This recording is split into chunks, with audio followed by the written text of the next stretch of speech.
Assalamualaikum warahmatullahi wabarakatuh. Nama saya Nur Fatinizati binti Muhammad dan ini adalah pentaksiran akhir bagi subjek Geografi Malaysia saya. Alam sekitar dicirikan sebagai faktor-faktor alam semula jadi seperti bentuk muka bumi, cuaca dan iklim dan sumber-sumber alam. Faktor-faktor semula jadi ini berupaya membuka peluang kepada pelbagai kegiatan manusia seperti kegiatan pertanian, perindustrian, pembinaan, perniagaan dan lain-lain termasuk kegiatan peternakan haiwan. Kewujudan kepelbagaian kegiatan ekonomi ini adalah hasil daripada interaksi antara ciri fizikal dan kegiatan manusia. Kawasan kajian yang dipilih adalah kawasan tempat tinggal saya iaitu Kampung Bukit Merah dan pinggir kawasan Kampung Padang Pulut serta Kampung Paya Kemudi yang berkeleluasan 9 km persegi.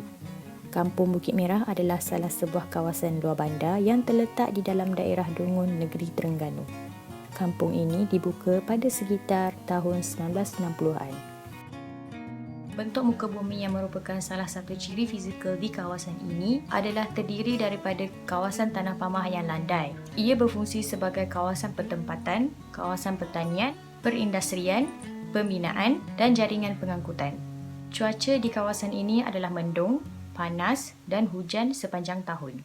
Keistimewaan kawasan ini adalah walaupun saiz pertempatannya agak kecil daripada kawasan kampung yang lain, akan tetapi Kampung Bukit Merah sering menjadi tumpuan kepada penduduk dari kampung yang lain oleh kerana terdapat banyak kegiatan perniagaan yang dijalankan seperti perusahaan kedai runcit dan juga pasar tani pagi yang boleh didapati di kawasan ini berbanding daripada kampung yang lain. Maka, penduduk kampung setempat dan daripada kampung yang lain kebanyakannya akan mendapatkan keperluan asas mereka di kampung ini. Ciri-ciri fizikal lain yang terdapat di kampung ini adalah seperti sungai, paya, bukit dan hutan. Seterusnya, dari segi latar belakang sosial penduduk. Penduduk di kawasan ini adalah berjumlah seramai 815 orang iaitu 401 orang lelaki dan 414 orang perempuan yang kebanyakannya didominasikan oleh penduduk yang berumur dalam lingkungan 25 hingga 40 tahun. Kesemua penduduk adalah daripada kaum Melayu. Di kawasan ini, kepelbagaian kegiatan ekonomi dijalankan oleh penduduk setempat seperti kegiatan pertanian dan penternakan, di mana ia merupakan ekonomi asas yang berhubung dengan sumber-sumber alam.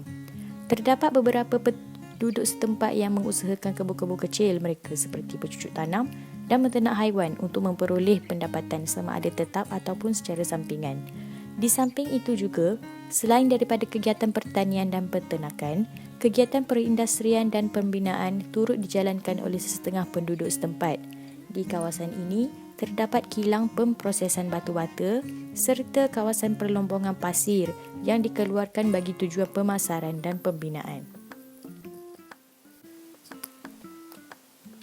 Kegiatan ekonomi yang seterusnya adalah terdiri di bawah sektor perkhidmatan iaitu peruncitan dan jualan. Jadi, bagaimana ciri-ciri fizikal dan latar belakang sosial penduduk setempat yang telah dinyatakan mampu mempengaruhi kegiatan ekonomi masyarakat di kawasan ini? Kawasan tanah pamah yang subur dan mempunyai saliran yang baik telah mempengaruhi ekonomi penduduk. Jika dilihat daripada kawasan tanah kebun dan tanah pertanian yang diusahakan oleh masyarakat setempat adalah terletak di pelbagai kawasan, termasuklah di kaki bukit, di tanah yang rata serta di kawasan lereng bukit. Ini kerana di kawasan kaki bukit terdapatnya sistem saliran yang membawa air dari bukit dan digunakan untuk pertanian di kawasan kaki bukit. Tanaman seperti kelapa sawit serta nenas juga ditanam di lereng bukit yang dikenali sebagai konsep tanaman tradisional. Kebun-kebun kecil kebanyakannya terletak di kawasan yang rata.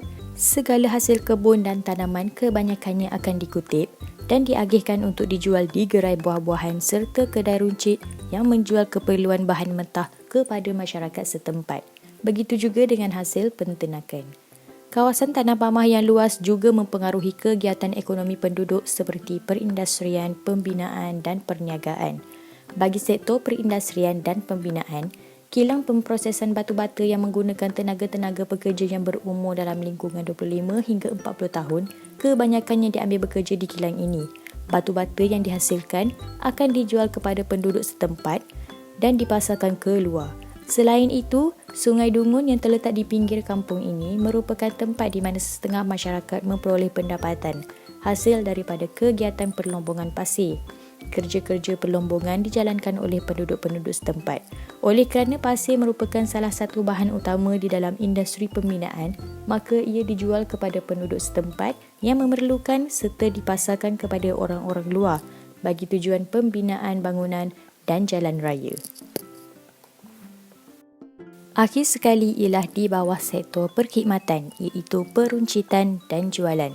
Aktiviti perniagaan yang dijalankan adalah termasuklah kedai runcit, gerai-gerai makan dan buah-buahan serta bengkel kenderaan. Kesemua kegiatan ini dijalankan di kawasan pertempatan utama serta di sekitar Jalan Dungun Bukit Besi yang merupakan jalan raya utama. Kedai runcit yang diusahakan oleh penduduk setempat kebanyakannya adalah daripada pesara-pesara yang memilih untuk membuka kedai runcit masing-masing. Manakala gerai makan yang ada adalah kebanyakannya diusahakan oleh penduduk-penduduk setempat yang sememangnya telah beroperasi lebih daripada 5 tahun. Gerai buah-buahan beroperasi dengan adanya sumber yang diperoleh daripada pekebun-pekebun kecil yang akan menghantar hasil pendapatan mereka untuk dijual kepada orang ramai. Manakala kedai jualan makanan haiwan turut terdapat di kawasan ini berikutan dengan banyak kegiatan peternakan yang dijalankan di kawasan ini. Jadi, secara keseluruhannya, kegiatan ekonomi masyarakat di kawasan ini dipengaruhi oleh gabungan daripada ciri fizikal serta latar belakang sosial penduduk setempat. Walaupun kawasan ini sering menjadi tumpuan, terutamanya bagi kegiatan perniagaan, akan tetapi, masih terdapat kegiatan ekonomi yang lain yang boleh dimajukan untuk kepentingan masyarakat setempat. Sekian saja daripada saya. Terima kasih.